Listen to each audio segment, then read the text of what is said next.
Olá, boa tarde. Direito de conversa hoje recebo Dias Filho, conselheiro municipal da Juventude de Fortaleza, né? Cuidar da juventude é muito mais do que uma missão, é uma doação de vida, né? Quem é Dias Filho?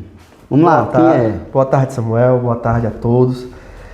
Dias Filho é o conselheiro municipal da Juventude de Fortaleza, também presidente estadual da Juventude do Partido União Brasil, trabalhando sempre essas pautas de juventude. Tenho 28 anos, sou casado, sou pai de dois, tenho uma mocinha de 4 anos e um rapaz de 9, e é realmente uma doação de vida trabalhar pela juventude, pelas causas da juventude, quando nós temos um aparato de juventude grandioso dentro da máquina estatal, mas pouco explorado, uma vez que a imagem que se tem da juventude é uma juventude inconsequente. E hoje nós temos o trabalho de, dentro do Conselho Municipal, dentro dos espaços políticos do Estado, nós falarmos de juventude como verdadeiros protagonistas, como a geradora de mudanças nesse Estado, principalmente no município, agora que a gente está com esse longo e árduo caminho da construção do Plano Municipal de Juventude, que é a política pública que vai reger a juventude nos próximos 10 anos, e nós estamos aí levando essas pautas, as pautas da juventude que realmente faz a diferença no nosso Estado. Certíssimo. É interessante, né? Porque eu estive pensando antes de lhe convidar, numa pauta mesmo da juventude pra gente trocar uma ideia, né? E eu estava me lembrando de quando eu era jovem, né? Eu que tive, graças a Deus, Deus me deu a chance de estudar numa escola particular, né? Eu estudei no Cristo, uma escola de nome na cidade de Fortaleza. Mas eu estava me lembrando que mesmo assim, mesmo eu, uma pessoa que tive acesso, quando eu terminei o ensino médio, eu estava com 18 anos, eu não sabia nada da minha vida civil, né? Eu não sabia que eu precisava... Eu só sabia que eu tinha que tirar meu alistamento militar, porque senão eu não me inscrevia no vestibular. Né? Então, assim, você pegar essa massa da juventude que não sabe quais são as obrigações civis que elas têm que fazer, né? Como é que uma política pública, como é que um partido, como é que uma educação escolar, né? Como é que a própria legislação na questão de obrigar, como é que tu enxerga, como é que a juventude pode ter ciência e ter acesso às responsabilidades civis da maioridade. As básicas, tais como inscrição no CPF, apesar de que a inscrição no CPF não precisa mais, porque você já nasce com CPF nos últimos anos, né? Já o CPF, mas eu tive que fazer o CPF, né? Então, uma própria inscrição no CPF, tirar o título de eleitor, né? Que é a obrigação. Tirar, se você estiver empregado, se você for um servidor, porque eu tive que tirar o meu ISS, e eu não sabia que eu tinha que tirar o ISS, porque os impostos, eles são obrigações constituídas, legais, né? É obrigação pagar. Então, o jovem hoje, eu vejo que a escola não tem uma disciplina que ensine. E você vê que a juventude fica à deriva total do desconhecimento da obrigação de ser uma pessoa cidadã normal, sem nada de certo nem errado, apenas a obrigação constituída. Então, assim, tu como conselheiro municipal da juventude, o que é que tu acha? Na prática, o que é que pode ser feito, o que é que deve ser feito e o que é que poderá ser feito? Pronto, veja bem, hoje se a gente for fazer uma cronologia do que realmente está acontecendo com a juventude, principalmente brasileira, nós estamos tendo um retrocesso de direitos cívicos, de aprendizagem dos direitos cívicos. Isso é um processo que vem acontecendo desde 50 anos atrás, quando se tirou as aulas de civismo, apesar de eu ter 28 anos, mas eu venho de escola que ainda se cantava o hino nacional, que ainda se cantava o hino do estado do Ceará. Se você perguntar hoje para um jovem qual é o hino do estado do Ceará, ele confunde com o hino do time Ceará. Para você ver o nível de deterioração dos valores que essa juventude de hoje está totalmente distante desse parâmetro. E tira toda a funcionalidade de um ser humano. O ser humano, para viver em sociedade, ele precisa de, pelo menos, entender alguns direitos básicos civis. Pois é, essa é a questão. Como é que ele sabe? Como é? Quem é que vai ensinar? Você tem pai e mãe analfabeto, pai que não trabalha, mãe que não trabalha, muitas vezes um pai alcoólatra, um pai dependente químico. Como é que ele entra? Eu realmente fico me perguntando como é que ele vai saber. Ele quer ser, ele não está contaminado de nada, ele é um neutro, um estudante que tentou passar no vestibular e ele quer ser correto. Como é que tu acha que o governo, que não existe política, que não tem como, né? É como se realmente não tem como que fazer. Eu vejo que não tem o que fazer nesse momento, assim, não sei como fazer, eu não vislumbro como educar. É que assim, hoje, em relação às escolas, a gente realmente não tem muito o que fazer, porque, por exemplo, para a gente ressuscitar a disciplina de cidadania nas escolas, nós temos que mexer lá na base comum curricular nacional. Então nós temos que fazer uma mobilização no âmbito nacional para que ela venha da nacional para estadual e municipal. Hoje, para a gente mexer nessa grade curricular, é um pouco mais difícil, é um pouco mais demorada, porém não é impossível. Se nós pudermos colocar e fazer essa renovação política, principalmente da nossa juventude, nós conseguimos, em um tempo mais hábil, fazer com que isso retorne para que a gente possa tornar a juventude uma juventude mais funcional, mais sabedora dos seus direitos. O que eu vejo também é porque muitas vezes a gente fica focado na juventude da escola. Sim. Mas isso se estende para a juventude do nível superior. Na faculdade também não se aprende. Por sinal, na faculdade de Direito, na faculdade em geral, não tem esporte. Na faculdade do Brasil não tem esporte, não tem cidadania. A pessoa com nível superior, muitas vezes, ela se forma até em contabilidade e nem sequer sabe quais são as obrigações dela, de impostos. A própria faculdade não ensina. Então a juventude se estende há um longo tempo. E quando ela vai ver, ela já está diante de uma multa ou diante de uma situação que ela é vítima de uma situação que ela não conseguiu. Hoje nós temos um grande problema, por exemplo, nós temos juventude que está se formando em diversas áreas que não sabe nem o que é um currículo. Quanto mais os seus direitos básicos, o que é um CPF, o que é uma identidade, o que é uma carteira de trabalho, quais são os direitos trabalhistas, nenhum deles sai da escola sabendo o básico, como por exemplo, o que é um ofício.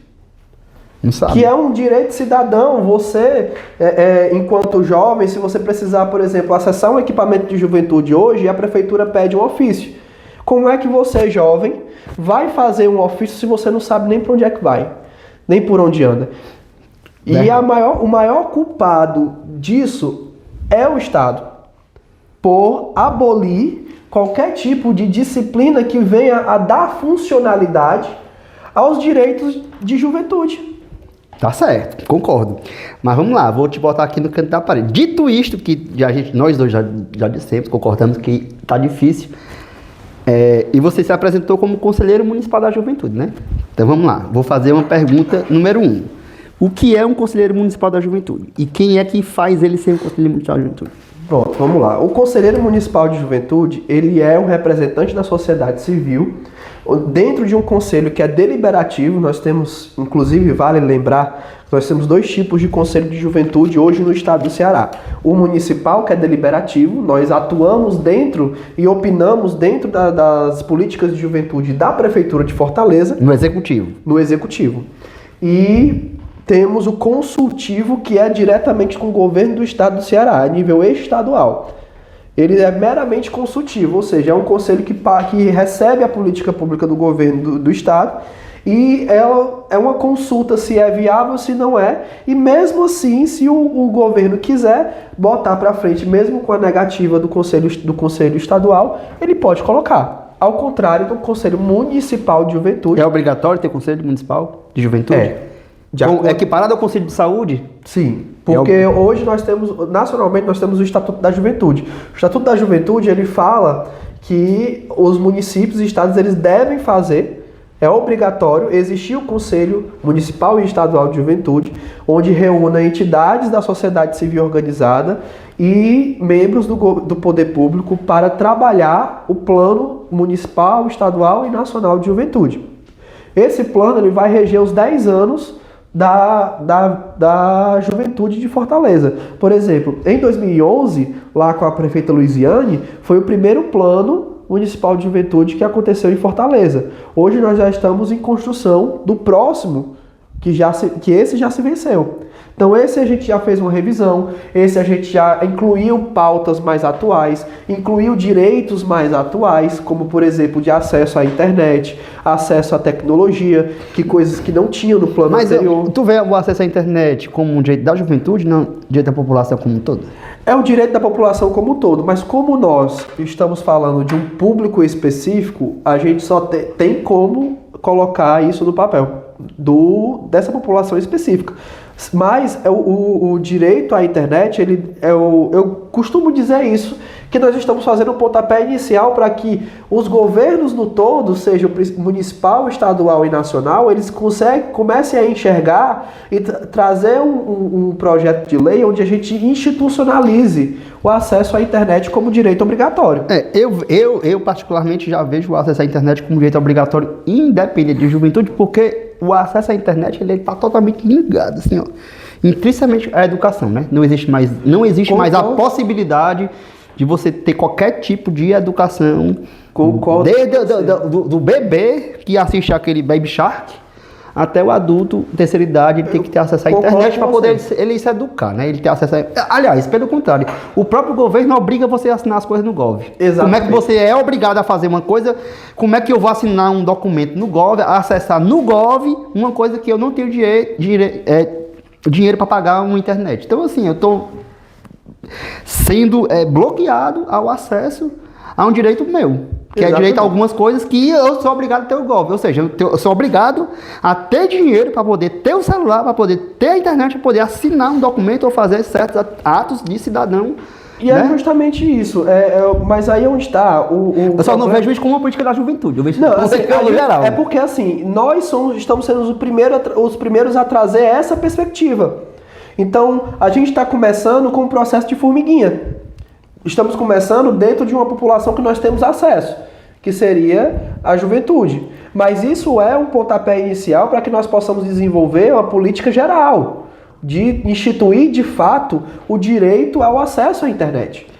Certo, é verdade. Porque assim, ó, o que é que eu penso, né? O Samuel, eu penso que, puxando do gancho que foi a nossa pauta inicial, né? Que é a pauta de dizer que a juventude não sabe corretamente, não sabe enxergar, não sabe encontrar corretamente sua documentação, suas legalidades civis iniciais. Mas o que eu ainda vejo com muita clareza, né, e você como conselheiro municipal de juventude, como também uma pessoa que tem um partido, eu vejo a juventude muito perdida, muito perdida com relação à decisão de suas profissões, né, que está atrelado com a educação, com a profissão. E vejo também o governo incapaz de solucionar. Porque muitas vezes eu acabo vendo que o governo conversa, fala muito e fala bem, mas fala muito filosofia. E na hora da prática o jovem está lá precisando tomar uma decisão de vida e ele não sabe como tomar uma decisão de vida se ele vai trabalhar no nível técnico. Quantos níveis técnicos nós precisamos, né? Quantos níveis, desde o simples, do basicão, do gari até um nível superior, a juventude ela se sente perdida e vai muito na maré. Sim. Vai na maré do que a vida vai levando, bota o currículo para tudo, de qualquer jeito, de qualquer maneira. E de repente ela se vê diante do... Eu estava até conversando com a minha esposa, ainda hoje. A gente passou na frente das lojas, das óticas aqui do centro, e eu disse assim, amor, eu tenho pena dessas vendedoras dessas lojas aqui, porque elas ficam sentadas de manhã, das 8 da manhã às 5 da tarde, muitas vezes não vendem nenhum óculos, e enquanto elas estão ali naquele ócio, elas nunca vão crescer na vida.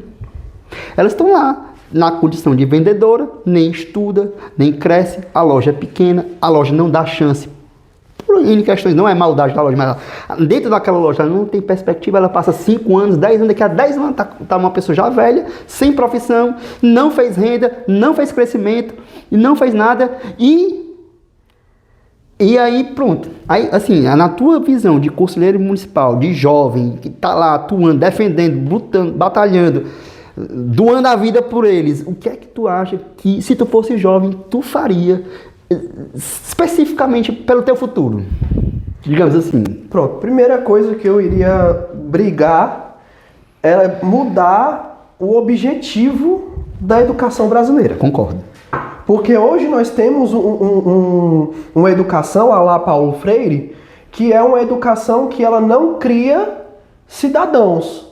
Ela cria uma multidão de pessoas que, o ponto do governo, enxerga como uma massa para uma futura votação.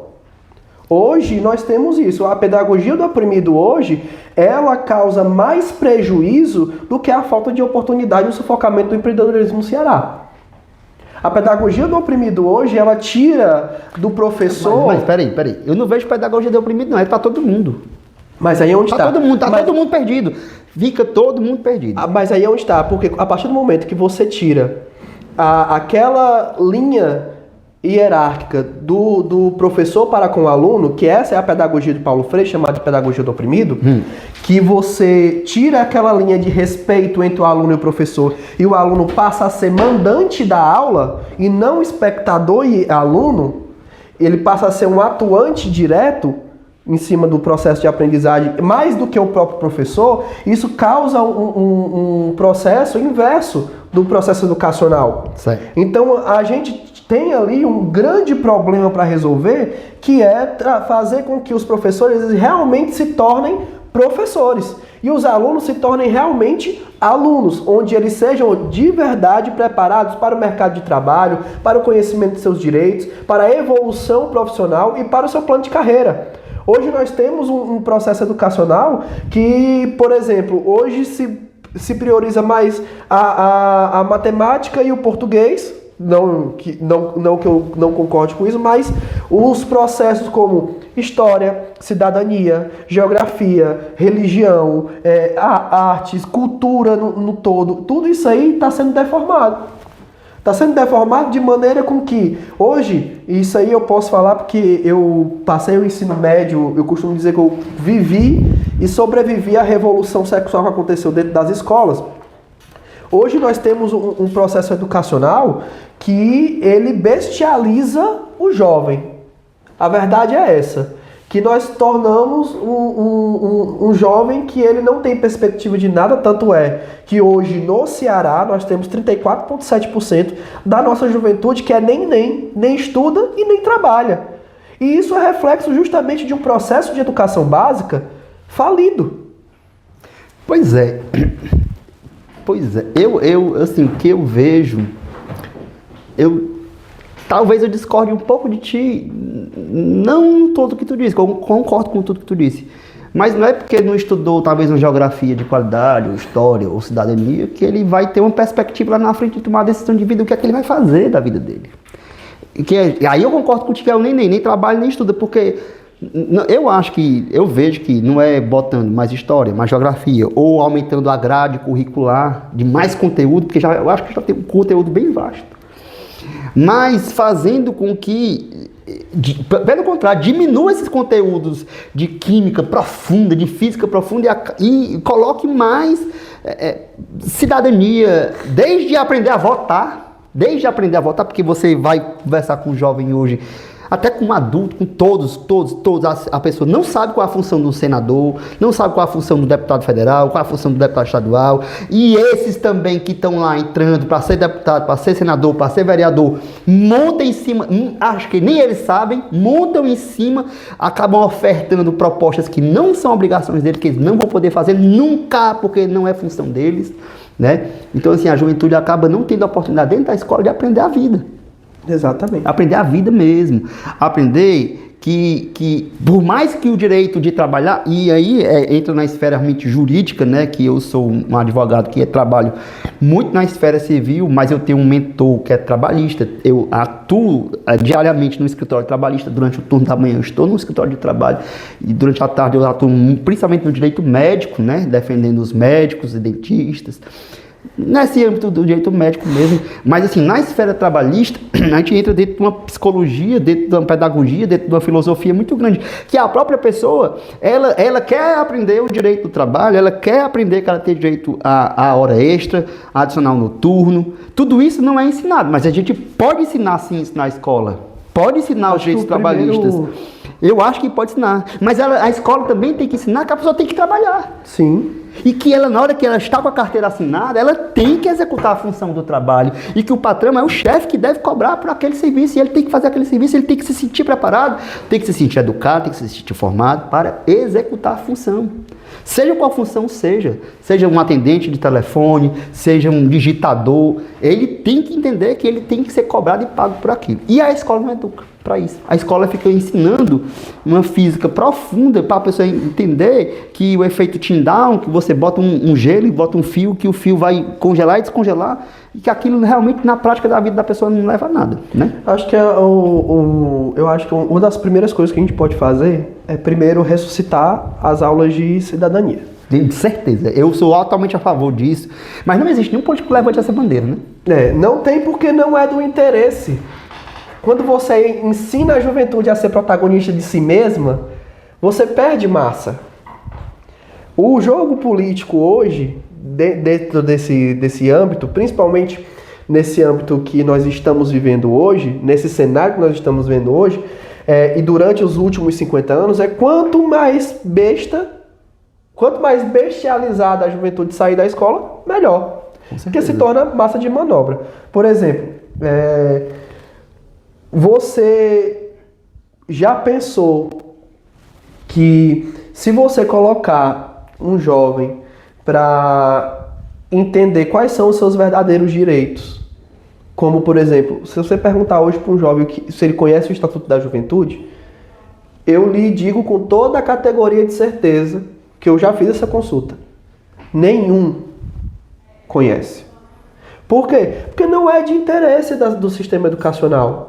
Não é interesse do sistema político que nós estamos vivendo. Não é interesse do sistema fazer com que os jovens tenham seu protagonismo de si mesmo. A prova maior disso aí, hoje nós temos a criação de um assistencialismo escolar que visa, na cabeça deles,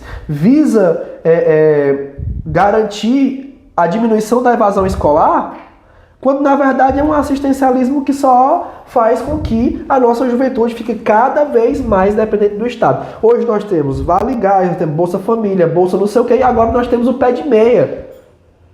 Uma bolsa de o Estado está pagando o jovem para ir, que as regras do pé de meia não é que você vá lá estudar, não. É para você frequentar a escola. Mas assim, né, tu como agora, vamos lá para um lado um pouquinho da política mesmo pura. Tu como representante de um partido, um partido novo, né? Partido novo dentro da Constituição do Brasil, né? Um partido novo. E você representante da ala da juventude desse partido. E estão surgindo políticos novos, né? Os políticos mais antigos estão realmente no fim de carreira, né? Independente de ser bom ou ruim, a gente está chegando aí no final dos políticos mais antigos. O Lula está próximo do penúltimo mandato, o próximo talvez seja o último, né? Uhum. Assim como o Fernando Henrique já acabou, assim como o Sarney acabou, e estão vindo os políticos novos entrando dentro da política nacional como um todo. E por que é que esses novos que estão chegando também continuam vetando a possibilidade da juventude ter acesso à cidadania? Porque aquele ditado, a Doria só não faz verão. E hoje ainda nós somos minoria. Hoje a gente tem um cenário em que os políticos jovens ainda são muito poucos. E dos poucos que tem, poucos ainda são preocupados com a verdadeira causa da juventude. Hoje nós temos, por exemplo, eu posso citar aí alguns nomes. A gente tem, por exemplo, Nicolas Ferreira, nós temos André Fernandes, nós temos uma série de lideranças de juventude que pautam também essas políticas, mas para brigar, por exemplo, lá nós temos mais de 500 deputados e digamos que nós só temos 2 jovens que levantam essa pauta. Dá para ver que a proporção é quase avassaladora. tem projetos de lei voltados para a juventude que estão parados até hoje por causa do cenário que nós estamos. Por isso que em 26 eu falo muito, e é uma marca nossa, da nossa gestão lá. Quando o capitão Wagner me chamou para presidir a juventude, ele que é um grande entusiasta da juventude, ele investe muito na juventude, ele chegou para mim e falou: Dias, olha, nós precisamos fazer uma renovação política. Não só do partido, mas do cenário como um todo. Ele disse: capitão, pois conte comigo. E agora nossa marca vai ser a preparação dessa juventude para que nós possamos, em 26 até no máximo 32, nós fazermos uma renovação política de juventude onde a gente consiga ser maioria para pautar, de fato, os planos e os projetos de lei que beneficiam a juventude de verdade. Não estou falando aqui de um programa de assistencialismo. Estou falando aqui de devolver, de fato, o protagonismo da juventude, da sua própria vida, da sua capacitação técnica, da sua capacitação enquanto cidadão. Então, hoje, a nossa marca, enquanto presidente da nossa gestão dentro da Juventude do União Brasil, juntamente com o nosso presidente Capitão Wagner, é justamente fazer essa preparação da juventude, fazer tudo isso que nós estamos lutando no Conselho Municipal de forma micro, fazendo com que essas políticas entrem dentro da Prefeitura de Fortaleza, através do Plano Municipal de Juventude, também fazer essa capacitação técnica para os futuros líderes terem esse compromisso com as nossas pautas. Esse é o principal objetivo e a principal marca da Juventude do União Brasil hoje. A capacitação, a agregação desses jovens políticos que daqui a pouco ocuparão os espaços desses que já estão saindo. Hoje, anteontem, né, nós tivemos a filiação do Ciro Gomes. Lá nós tivemos aí lendas da política cearense. Tasso Gereissati, o próprio Ciro. Temos também influência de Lúcio Alcântara, de Lúcio Bruno. Que não levantaram a bandeira da juventude real. Nem. Não é que... Porque eu era adolescente. Eu era jovem quando o Ciro foi governador, quando o Tasso foi governador. E não existia. Não tinha o SPB, não teve depois, continua não teve como não tem até hoje. Que infelizmente, durante 50 anos, a juventude não foi pauta para a política no todo.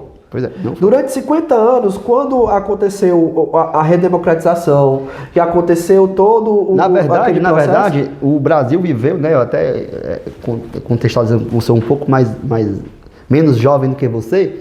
O Brasil viveu muitos anos a luta por sair da miséria, né? Sim. Então, a política toda, todos eram de direita, eram de esquerda, eram de centro, todos o intuito era tirar o Brasil do nome de ser um país de terceiro mundo e sair da miséria absoluta. E eu acho que isso de fato aconteceu. Nós não somos mais um país miserável. Sim. Eu acho que hoje em dia no Brasil só é miserável mesmo quem não tem chance mesmo de vida, quem a vida mesmo não deu oportunidade, porque quem quer um pouquinho sai da miséria, né? E o que é irônico é que durante esses 50 anos a juventude não foi pauta de nenhum dos governos, mas foi a juventude que gerou os maiores processos de mudança nesse país. Por exemplo, na Marcha da Família de 64, a juventude foi protagonismo. No impeachment da Dilma, a juventude esteve lá. E foi a força geradora dessa mudança. E durante 50 anos nós não tivemos olhar para a juventude. Tivemos, depois de um pouco tempo, a criação da Secretaria Nacional de Juventude, depois do Conselho Nacional de Juventude e por aí conseguinte, e o Plano de Políticas Públicas de Juventude. Que isso aí é uma conquista de menos de 10 anos. Entendi. Então a gente tem um trabalho muito árduo para fazer, que é trazer esse protagonismo de volta para a juventude. De mostrar para a força política de que nós somos peça fundamental para a mudança desse país. Como nós fomos em 64, como nós fomos em 2016 no impeachment da Dilma, quando a gente, toda vez que precisa fazer alguma mudança em que o povo vá às ruas, pode prestar atenção. Quem está na linha de frente? A juventude. Tá certo. Pois é, estamos aqui chegando ao fim, para não ficar... A gente pode marcar mais vezes, né? Podemos. Eu tenho duas últimas perguntas para lhe fazer, né? Vou primeiro fazer uma e depois logo em seguida faço a outra, né? Como eu entendo, e talvez eu entenda... Primeiro, eu acho que a gente chegou num alinhamento bem unidos no que tange a dizer que a juventude precisa ter acesso à educação da cidadania, tanto no nível da escola de ensino fundamental, médio, como no nível superior, que nós não estamos tendo acesso à educação em termos de cidadania como em si, né? Comportamento como todo, né? Inclusive, me permita aqui fazer um breve testemunho em relação a isso, porque pode ser que dentre os nossos telespectadores venha alguém para falar desse projeto a nível estadual. Nos ensinos médios de tempo integral, existe uma disciplina chamada Projeto de Vida, que é uma disciplina que era para falar sobre capacidade de carreira, questão da cidadania. Só que o que acontece? Eu estive no ensino médio com isso. Eu tive essa disciplina de projeto de vida. Mas o que eles faziam nesse projeto de vida? Militância política e um espaço de descanso a mais para o aluno. O professor chegava lá, fazia outras coisas que não eram da alçada daquela disciplina e deixava os alunos a Deus dará. Então hoje o que acontece é isso. Aí é osso, porque aí não é o político nem a politicagem, né? É a execução da tarefa lá. Então, quando vierem falar dessa disciplina de projeto de vida, eu posso dizer e afirmar com todas as letras, porque eu vivi isso. A disciplina de projeto de vida do governo do estado de Ceará, dentro das escolas técnicas, é única e exclusivamente para militância política e para fazer um momento de lazer para a juventude. Nunca é para o propósito que ela verdadeiramente foi criada, que é cidadania e plano de carreira. Tomara que seja, porque eu sou a favor, independente de política. A gente tem que ser mesmo, tem que ensinar a educação e carreira para a pessoa. Então, como eu ia dizendo, né? Nós já chegamos a um alinhamento bem bacana e eu fico feliz porque eu acho que nós estamos corretos. Mas eu vou lhe perguntar duas coisas, né? Vamos lá. Primeiro é que eu acho que nenhum cargo nessa vida, nenhuma função, nenhum cargo é para sempre. Sim. Então você, como conselheiro municipal da juventude, o que é que você diria para a pessoa que vai ser o seu sucessor? Primeira coisa é sangue no olho, querido. Que nós somos hoje, dentro do Conselho Municipal, nós somos o único conselheiro dito de oposição e que realmente pauta a juventude como ela tem que ser tratada. Então, dê continuidade a isso, tenha fidelidade aos seus valores enquanto juventude, aos seus valores enquanto ser humano e sempre lute pelos ideais que levem a juventude para frente e não apenas militância política. Certo. E para terminar, eu vou entrar aqui num assunto que talvez você nem esteja preparado, porque é um assunto interessante. Porque ultimamente eu tenho refletido dentro da minha própria vida, com a profissão do direito, qual é o propósito de Deus para a minha vida. Independente de religião, eu acho que Deus deu um propósito para cada um de nós aqui na Terra. Propósito para com os outros, para com si próprio, para com a sociedade. Um propósito de vida. Qual é o propósito de Deus na sua vida? Cara, como você enxerga isso? Essa pergunta de Deus não é estranha. Tem até um livro aqui, ó. Uma vida com propósito, ó. Uma vida com propósito, certo? Eu tenho esse livro aqui que eu dou uma folhada aqui, leio. Porque a gente tem que ter um propósito de vida, uma missão, né? Uma vida com propósito. Qual é o propósito de Deus para